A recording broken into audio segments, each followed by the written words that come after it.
So, there's David Mamet right there.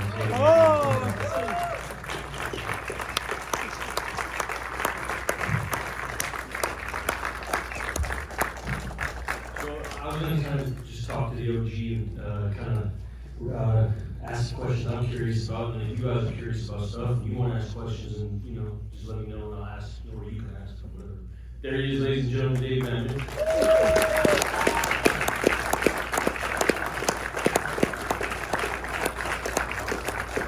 So this is a pretty West LA project, because Dave was down the street, and the play was down the street, and all the screens sort of been down the street. So thank you guys for coming. I know it was really, we could have just easily did it online, so clearly there's some weirdos in this room. Fanatics, I'm sure, Mamet fans, I'm sure. That's why I'm telling you, I'm cool if you guys want to ask questions too, because I know you drove out here and all that. Dave, I wanted to, hello. As most of you know, I love Dave. I'm a fan also. That's how I found myself here. And so I have tons of questions for you, Dave. Can I ask you some questions? Okay. I'm a budding writer, that face. So I wanted to know, what's the seed of an idea? So if you're in a coffee shop, you hear something, how does it begin? I think you asked me that before. I told you where I get my ideas, right? No, not this specific. Okay, Rebecca, can I tell them? See now. There's a little old guy, some Mexican-American guy, so we live in Encino. He's got an El Camino, and he parks in Vaughn's parking lot every Saturday morning from 9 till 12, and he sells ideas off the back of the El Camino. You never told me this. That's true. No, but really answer the question. I'll be damned if I know. No, Dave, you do know. There's a secret sauce. Okay, well, How do you know if it's a good idea or a bad idea? aha! Why did you wear that T-shirt today? Because I knew that it would come up, and last month with you, you gave Bobby Lee a comment on his shirt. Yeah. So I wanted a compliment, so I wore the shirt. Listen, why didn't you wear a different shirt? Because I thought you would. Seemed like a good idea at the time. Seemed like a good idea. So why does anybody up here ever do anything?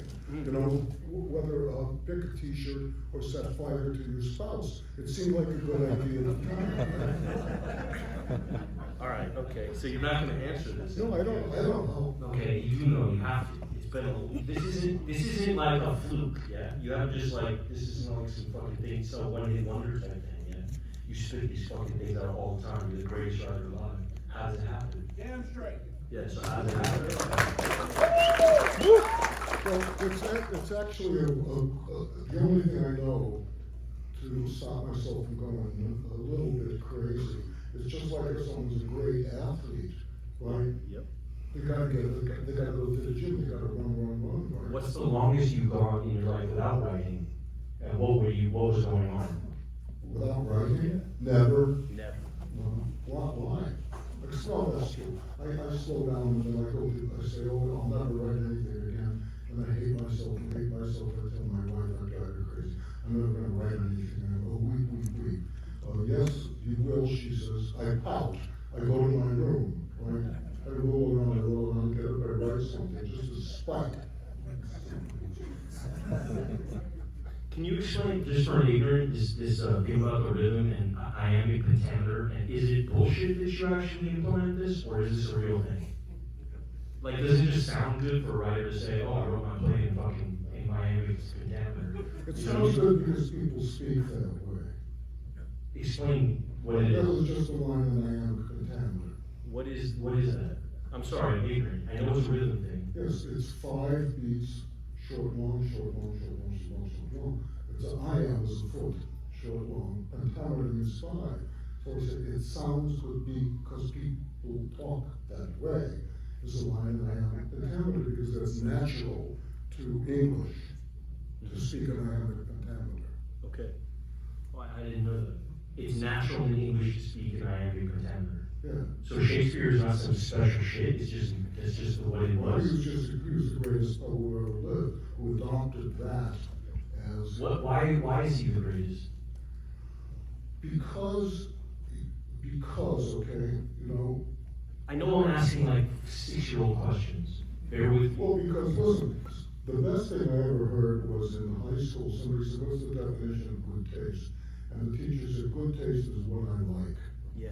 So that's the only definition I know. Good taste is what I like. Yeah, good taste is what I like. Yeah. I think Yeah. what's the good taste you think was a good taste. Yeah. Okay, this explains something to me. Like, for instance, not that I'm like, but I've been in rooms with guys, directors, for instance, and they have bad haircuts. They usually make bad films. Do you find that that's true?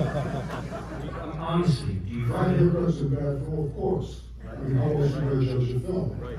If you can't get your fucking hair together, you can't edit a movie.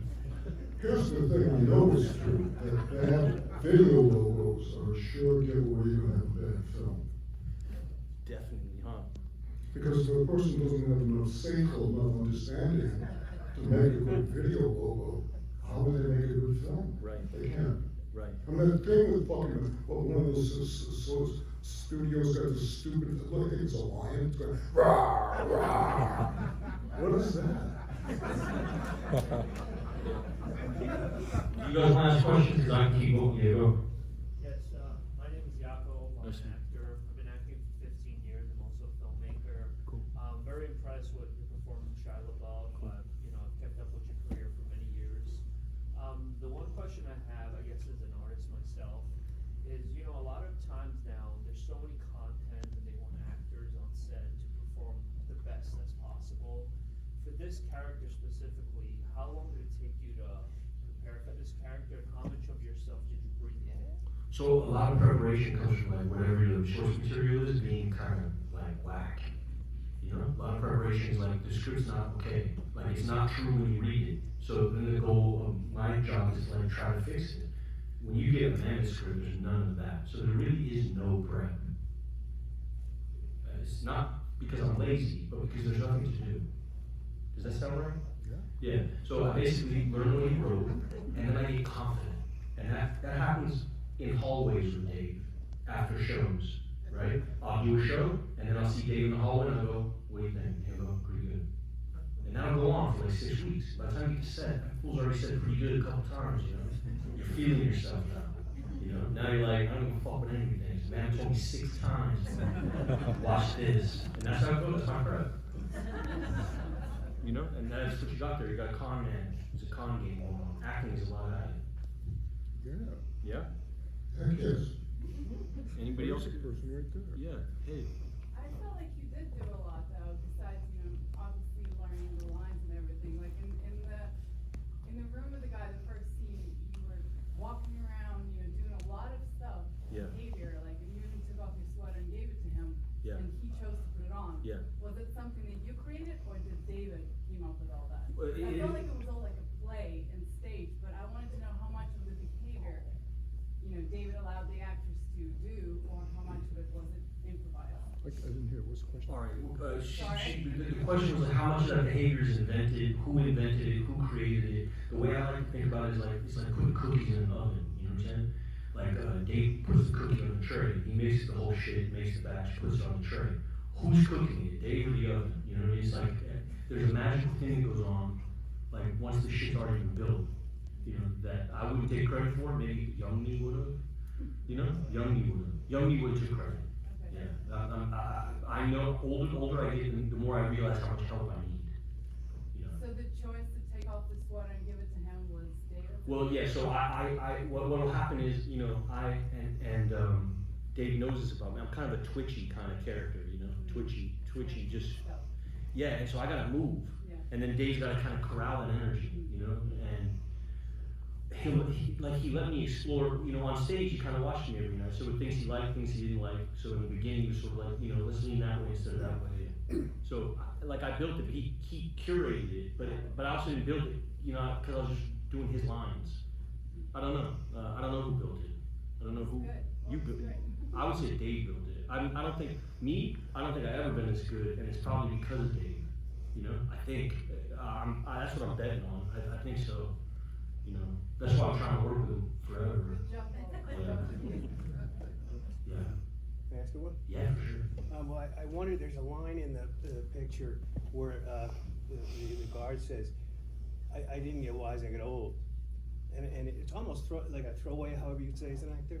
But I wondered for you, sir, when you get those lines where they don't necessarily come from your consciousness, but they're sort of given to you, do you ever marvel at that or give thanks for that, or just write it down?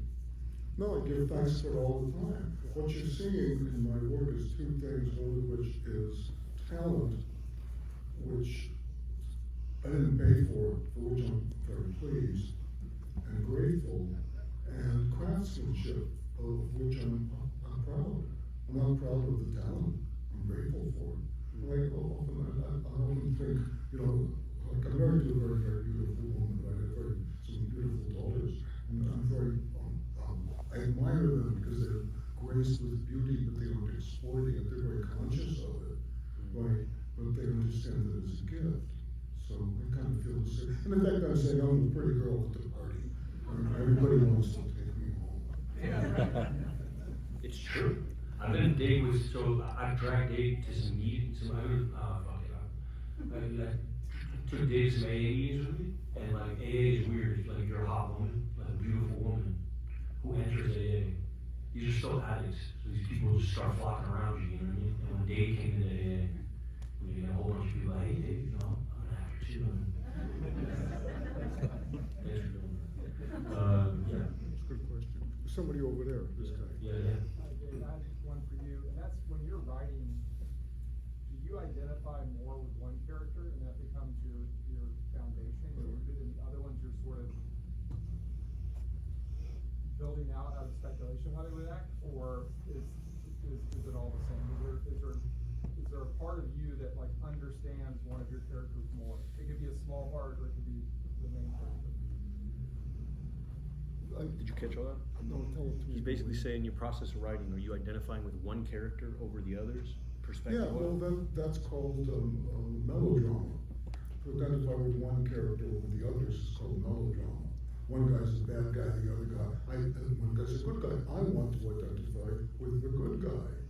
So, but if you want to write drama or aspire to write tragedy, you have to identify with everybody, because everybody's doing everything for a good reason.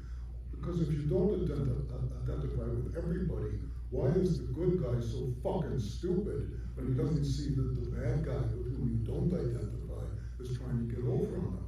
So whether it's Shia LaBeouf or Iago, obviously Shakespeare, a Jew, had to identify with both of them.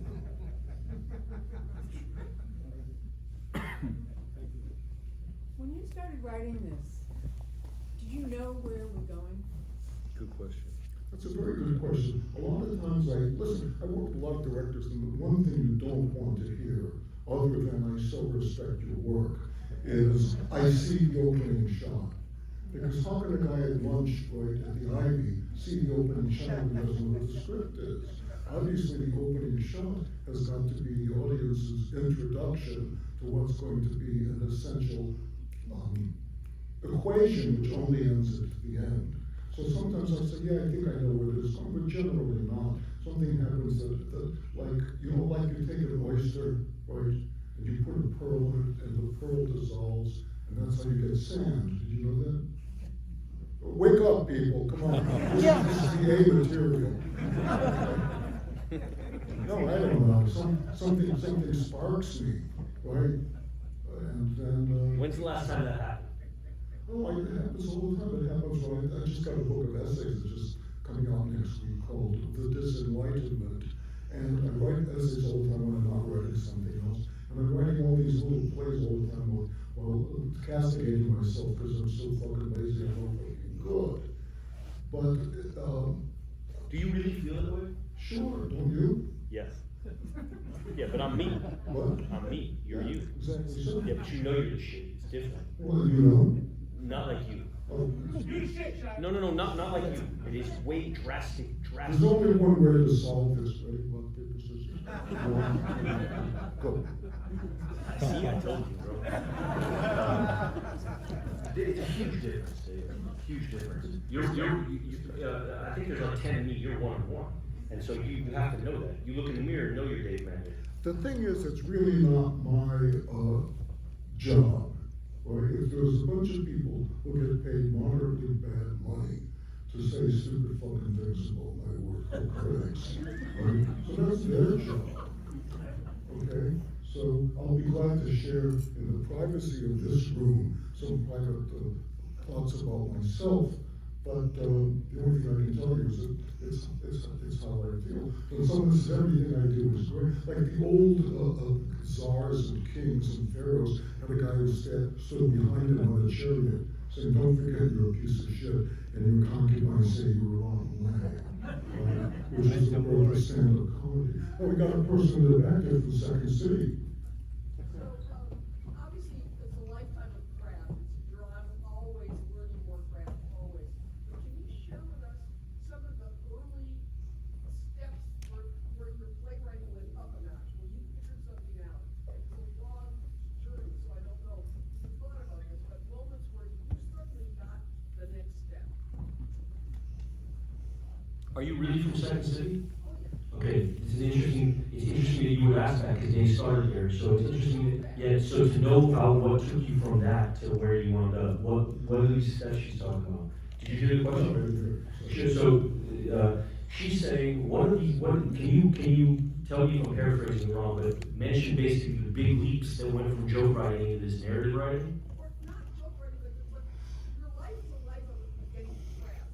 But certain things happen where you go up a notch, when you suddenly understood something. Your life is a life of craft, but certain things happen where suddenly it goes up a notch. Do you remember some of those moments when you suddenly had? Do you remember some of those moments where you just went from like AAA to pro?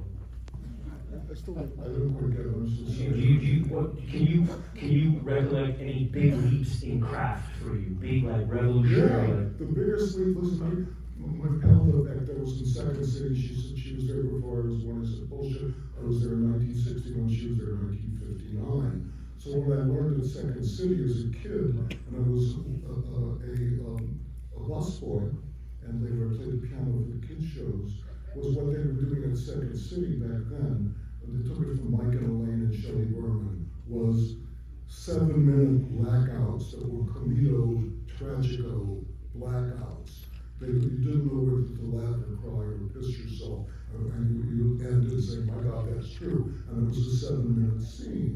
And then I started reading plays, and I realized that that's exactly what Pinter was doing when he first started out. He came from the radio, and he was doing a night out in review sketches, and they were 7-minute comido, tragico blackouts. And so I said, "Oh, I've seen that before. That's what they're doing at Second City."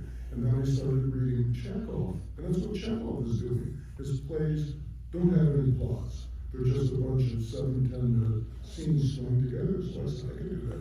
So I wrote this play called American Buffalo, which is a bunch of 7-minute scenes with these guys in a junk shop, these thieves, and I did it in New York, off Broadway. And this great director called Lou Grossberg came and said, if you figure out a plot, I'll put it on Broadway. So my first reaction was, fuck you. I'm so talented, I don't need a plot. And my next reaction was, oh, well, this is a pretty good deal. Maybe I better figure out how to write a plot, which is the hardest thing I ever did. I mean, maybe the only hard thing I ever did was figure out what a plot is and figure out how to write one. And the thing is, when you figure out, it doesn't get any easier. It actually gets more difficult as you go along because your understanding of a plot deepens. So what you want to do in a play, in any play or any movie, is throw away everything that's not the plot. So that was the biggest thing that ever happened to me, was that, oh, you know, I better figure out how to write a plot, right? So if I didn't figure out how to write a plot, you know, I'd still be washing dishes. Which is crazy because you disguise it so well, it creeps up on you, the plot. Well, yeah, you gotta disguise it, right? I mean, listen, the greatest wisdom in movies, how do you make any movie better? You throw away the first reel, throw away the first 10 minutes. Because it doesn't start with the plot, it starts with, well, here you are, and although you are my brother, and although I am a gynecologist, it seems to me that sitting here, as we do, in a laundromat in order to wait for it's all narration. The first 10 minutes are all narration. So the narration, the author thinks, takes the place of a plot, because we wanna know about the people. But all we wanna know is what the people do, and you can't figure out what the people do until they start doing it. Will you write out those 10 minutes and then chop it, or will you start No, I from? just won't write it. Anything which is not narrative, I'll throw it away. Okay, Also, Grossman walks in, your first play, is he already established? Did Hoffman, that movie came out already? You already knew Scott was working with Hoffman when he came to No, your play? I didn't know from him. We, Uwe Rossberg did a great movie called. It's the best Dustin Hoffman movie. Straight Time. Yes. Straight Time. Everybody watched Straight Time. That's the- It's perfect. Yeah. Perfect movie. Uwe directed that. He directed The Subject Was Roses. I mean, for the same producers, and the same producers brought him to see the American Buffalo off. But it was Straight Time after? After. Okay. Yeah. Did you ever get back with him again? I don't think that I did. But you got with Hoffman, did you ever tell Hoffman the story about how his guy put you on? Yeah, sure I did. Yeah.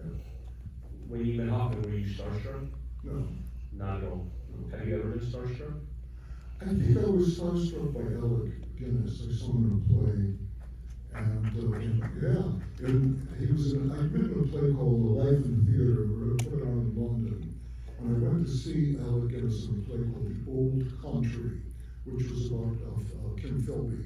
It's about this spy who goes to Russia and he wants to go home. The punchline is the old country is Britain. And so I went to see him, and I know he'd been given the play, and I went backstage and I gave him a little card saying about to take you out for a drink. But I said, you should tell him who you are, that you're the guy who wrote the play. But I didn't do that because I was too stupid and too proud. So of course, the guy comes out, the stage guy, and says, I'm sorry, Mr. Guinness, thank you very much, or else it's possible Alec Guinness would have done that play. wow. Do you have a lot of moments like that in your life where your pride got in the way of a good opportunity that way? Young you, for sure. You're kidding, Yeah, right? no, young you, for sure.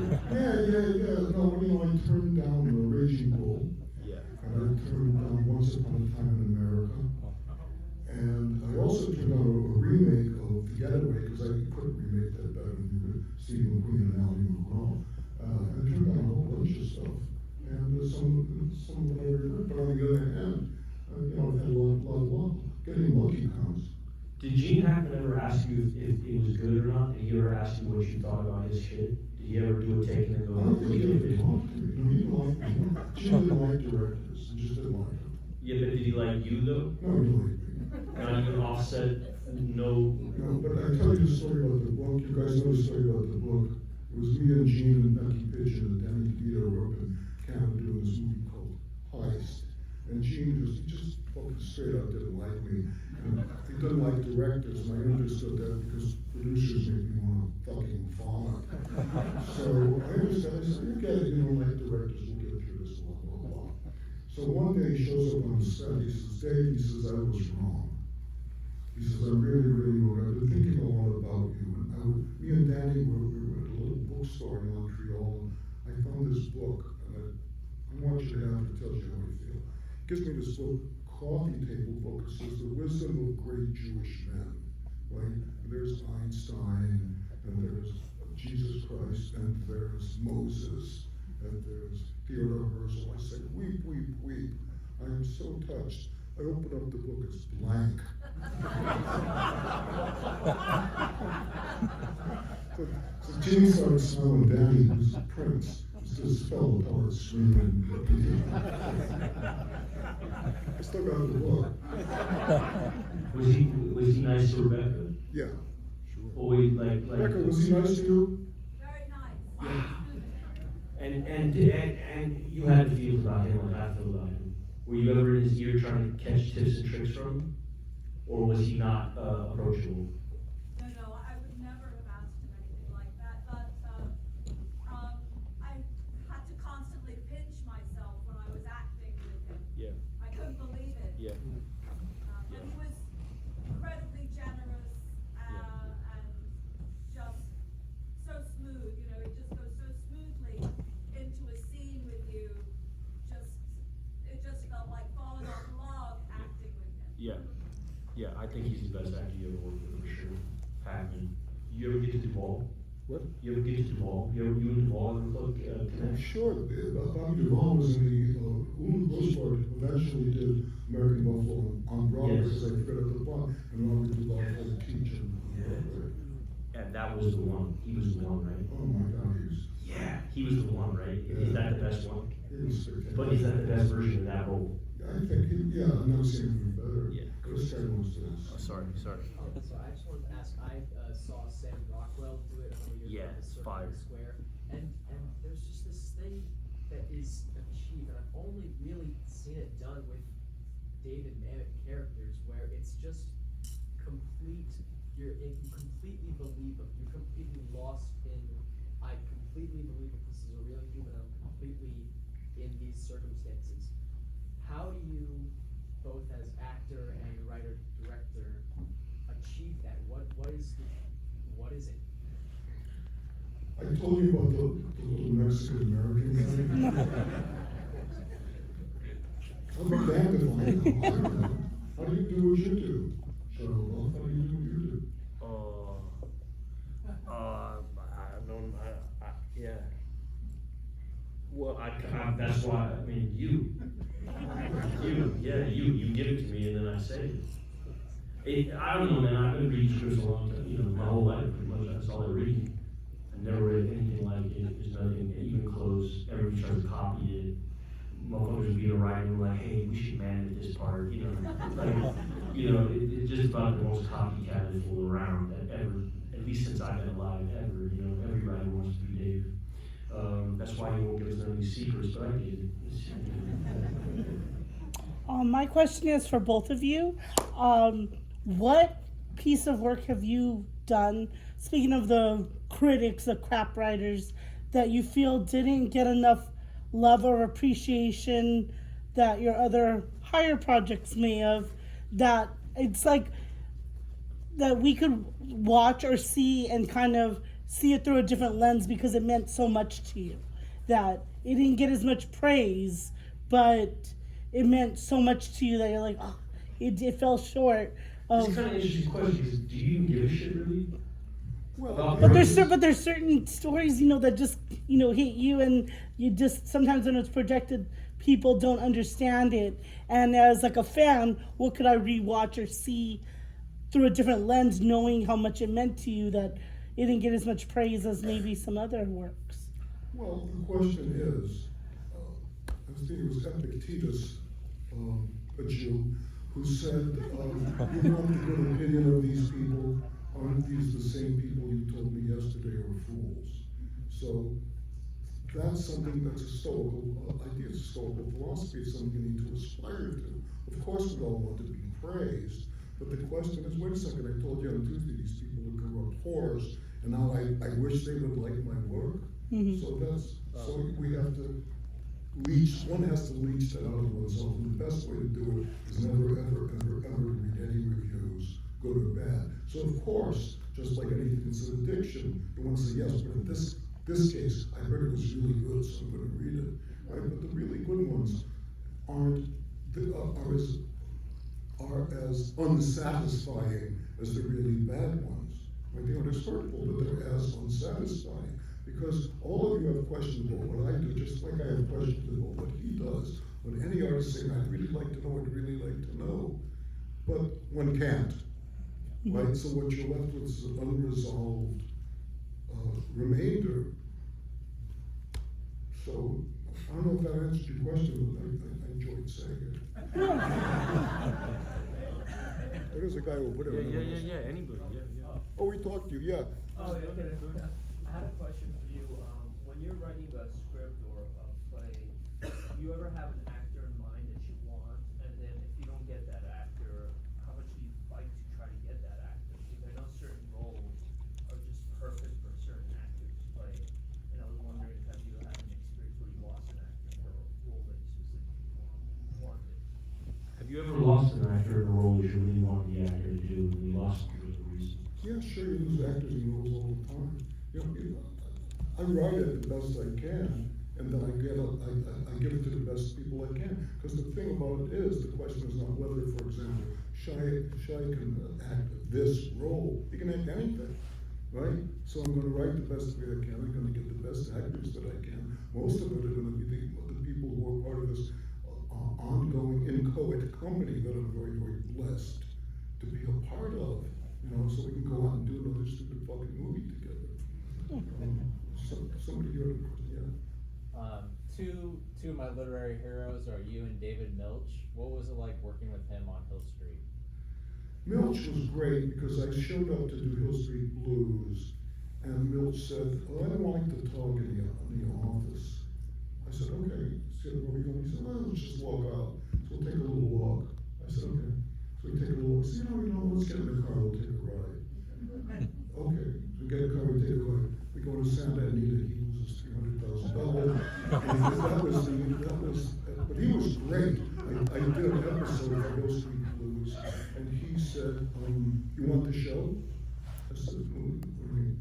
He said, "You want to take over the show? It'd be great. You want to take over the show? Take over the show tomorrow."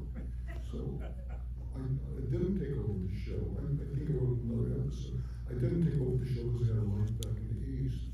But it was interesting. It was a great experience working on this. Thank you for mentioning it. That was a while ago. You have a question?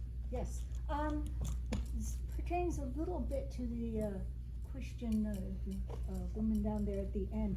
I found myself very moved by the correction officer, that character, Jay Pritchard, I guess was his name, and I was sitting there thinking, I was touched, and I liked him. And I thought, oh, this is a David Mamet play movie. I probably shouldn't like him. But there was a tenderness and a sadness. I think it's the, and I know you don't write characters to be sympathetic, and I know that characters don't have to be sympathetic to be interesting or compelling. But I was thinking to myself, the last characters, men, who I was touched by, were the two old men in Duck Variations. That was a while ago. So, and then at the end, of course, the dark side comes out, which is understandable. I mean, I'm not passing judgment on the man. But I thought, oh, it had to end that way, right? It couldn't end any other way. But then I wondered, did it ever cross your mind? I mean, did you ever even for a moment play with the idea, another alternative? Not that I'm saying, I mean, I found the end satisfying in a certain way, but did you ever think it could possibly go a different way? It occurred to me at one point, this is how crazy I am, that instead of getting hit on the head and killed, he becomes a scientist and cures herpes.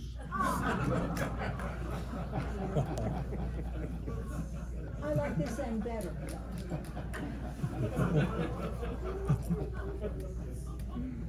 Anybody else? Yes.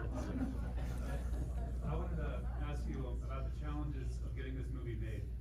You know, you have a very long career and you've seen the industry change a lot. I mean, this is the kind of movie that is not really easily produced these days. So can you talk about the challenges of getting it on screen?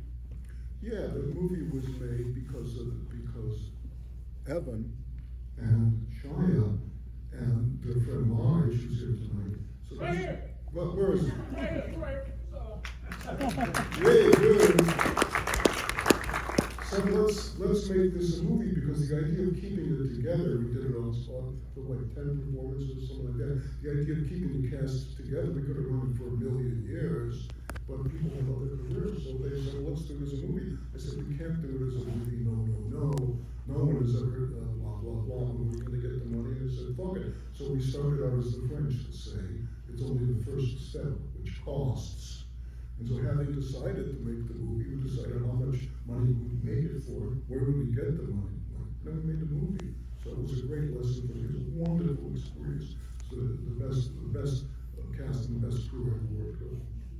Yeah, can I ask you a question? What is required to speed it up? To speed it up? Yeah, speed up the output. You gotta speed up. I'm sorry, I don't get it. You gotta do this 3 times a year. Yes. You gotta speed up. You need I to gotta speed, I gotta do. Why does it take so fucking long? You know, that's my question. Like, how do we just do this 3 times a year? Well, You guys got money? You know, it's like that, really, I mean, it comes down to that, I think wait it's a like, second, I'll tell you something. go ahead. I'll tell you something, okay? Okay, so somebody asked me it was a British publication, I write for that called Unheard, UNHERD, and you know it's great. So they called me up and they said, we want you to write a piece about Harvard. So I wrote a piece about Harvard, here's what I said. Bob Brustein was the head of the Yale Drama School for several years, and I met him at Yale, and then he moved to Harvard, and he ran the American Repertory Theater at Harvard. And he said, Dave, come to Harvard and you can do whatever play you want. So I went to Harvard, we did Oleana with Becky and Billy Mason, then went to Broadway, we did Cryptogram, that didn't go to Broadway, and we did The Old Neighborhood, which went to Broadway. We did 4 or 5 plays at the Hasty Pudding Club that came from Bob's American Repertory Theater, Hasty Pudding Club, to New York, and then became part of the Great American Songbook. And Bob and I differed about everything. He had all these great theories about, he was a theoretician. He brought Livio Chile there from some off-brand country, I don't know, Romania or something. And they did a thing of the Kreutzer Sonata where the people, instead of speaking, quacked like parrots. And he was, he's fucking out of his fucking mind with theory. But I respected him so much, and he did the best thing for me that you could do for any actor. Said, you come, you do whatever you want, and I'm behind you. So that was about real freedom of speech. So, what was the question again? About pace. About what? Pace. Yeah, so what you learn is when you have an outlet, you increase the pace. Because the only way to learn how to write a play or a movie is to write a lot of them. Right? You're gonna write, most of the people I know, you may be some of them, I was one of them too. You run around for 15 fucking years trying to get some asshole named Jason to say, oh, I'm gonna pass your script along to my superior. Right? You might as well blow your fucking brains out. During those 15 years, you could have figured out how to make that movie. You start off and say, geez, I don't know how, geez, I don't know how. But in 15 or 5 or 1 of those years, you could have figured it out. So somebody, whether they're a theater company or a movie company or a publisher says, you give it to me, we're gonna put it on. That's the best thing you can do for any artist. So that's where the idea of production comes, right? Because you guys know it just takes the wind out of your sails so many times of having someone say, geez, I got 5 in development, you know, or we want to know more about them, what happens in the second year. But yet, right, we'll come back and we'll look for another idiot to tell it to us. So if there's one person in the world who you meet in your career who says, you know what, I got your back, fuck it, you're right, and if you're not right, fuck it anyway. You're very, very, very fortunate. Question. Yeah. You got this teaching setup at this Austin University. Why not set up a repertory theater there and just bring actors out to Austin? What about Austin? So you got this set up at the school, Austin. Yeah. This building school could be a really magical thing over there, the building, yeah? You're gonna teach there, yeah? Okay. Why can't we build a repertory theater there and just bring a bunch of meat eaters out to Austin and just make stuff over there? Why can't we start a school here? No, why can't we build a repertory theater company like what you guys have going with, you know, Beckett, Macy? Like my generation have none of this. Well, we could. See, I'm gonna meet with this guy, Rick Grinnell, who just got elected head of the Kennedy Center. And my theory, Oh, what? Oh, wow. What? Keep going. yeah. My fantasy is he's gonna say, Dave, I don't know how to run a theater. I don't think he's gonna run a theater. But I'll tell you what, it's like, I tell you what, how would you like to have a repertory company at the Kennedy Center? Oh, my Because what the Kennedys, what? He's not gonna say that, Dave. I know he's not. I know he's not. It's my fantasy. He's gonna say I love to do what I can. But there's one reason in the world why we can't have a theater company here. You know what that reason is? Tell them, Pitch. Why we can't have a theater company here? Yeah, I don't know. the 405. What kind of superhuman beings are gonna work all day, slave for an hour and a fucking half in traffic, and then say, you know what, Helen, I wanna go and get back into the car for another fucking hour and a half. Yeah, but To the house of Bernardo Alba. Come on. Yeah, but hold on. The theater's dead. Yeah, it's dead. There's no good theater in the city. It's all shit. Pasadena Playhouse. I gotta stop talking too much. We don't have good theater here, yeah. But the new theater is YouTube. Why can't we just like start it like really podunk?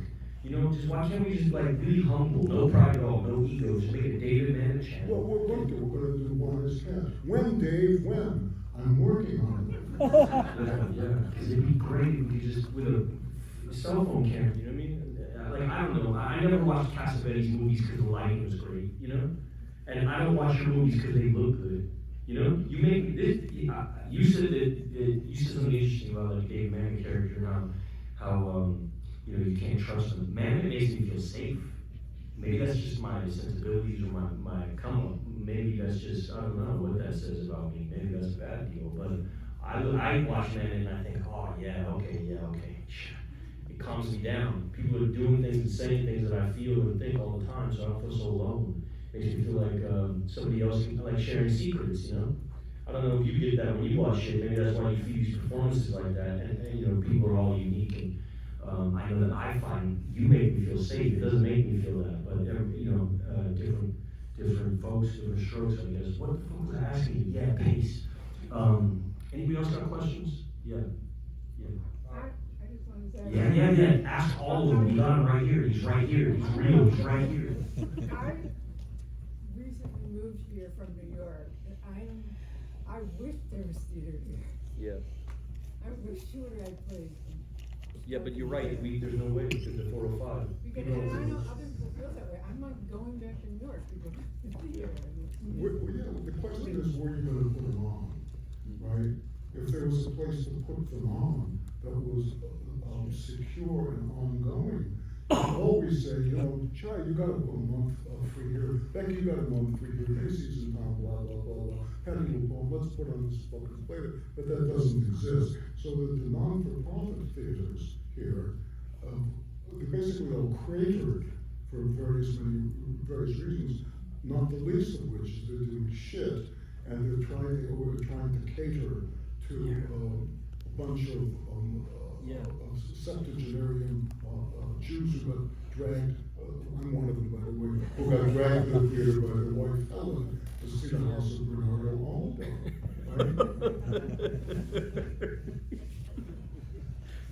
Sorry. Dave, in True and False, Yeah.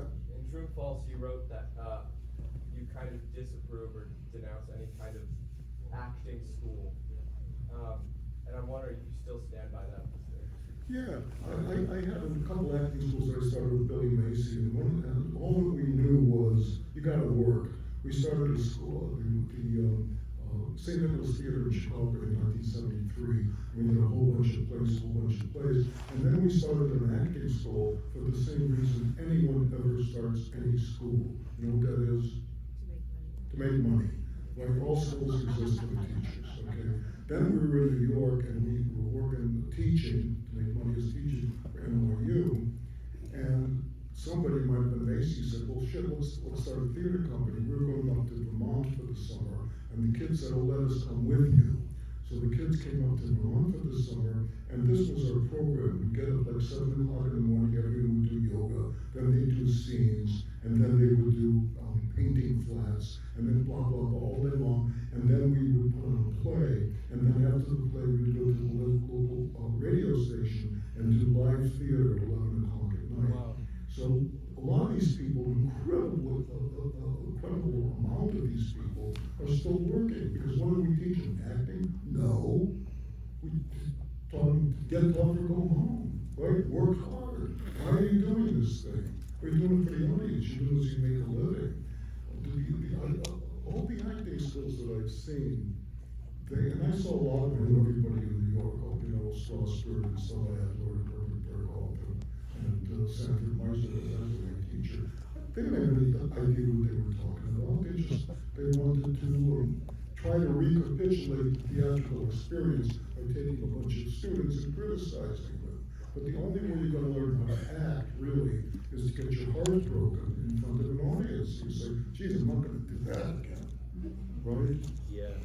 Can I ask All right, you- last one. Who didn't ask a question? I have an answer. Yeah, go for it. Yeah, go. Okay, cool. Yeah, hey. First of all, Shia, Hi, darling. you are the shit. Hi, darling. Do not put yourself How are you? down. How are you? That third scene where you're breaking down to Henry Oh. about the woman playing him, that was a masterpiece. Oh, bro. thanks. Yeah. I just have to it was. mention that real quick. My question is for Mamet. Following the Reddit AMA that you had weeks ago, you mentioned that you don't do co-writing. I'm assuming that's because you want control of the project, and you said that your writing should be good enough. But have you ever been approached to ghostwrite, rewrite, or give notes, and if so, how did you? Oh yeah, back in the days when they were actually shoveling money around in Hollywood for a good reason, I was hired to do several rewrites. But other than that, the only thing I ever co-wrote was Shel Silverstein and I wrote a movie called Things Change. But other than that, as the Italians say, whoever's got a partner has got a master. So why would I want that? You know? That's a quick one. Yeah, go. And the last one. I teach economics, and when you just answered brother's question, it made me think about how the best economics lesson I ever gave was on, a kid says, what do you mean crony capitalism? And I showed Glenn Gary, Glenn Ross. I said, you gotta see this movie, and what is human emotion? So if you men wanna build a local theater, let's say a podunk bootleg, I think the biggest exploit, come to high schools. We could, even for a weekend or a day, we could show your stuff, and you could have a workshop, an instant one-day workshop. And you'd have 35,000 teachers in the union that could promote that stuff here at your leisure without getting on the 405. Would you like to? No, because you can't get the people together in rehearsal for 3 weeks. So take them away from their money-making thing and put it on for one night, which is really what we ran into people here.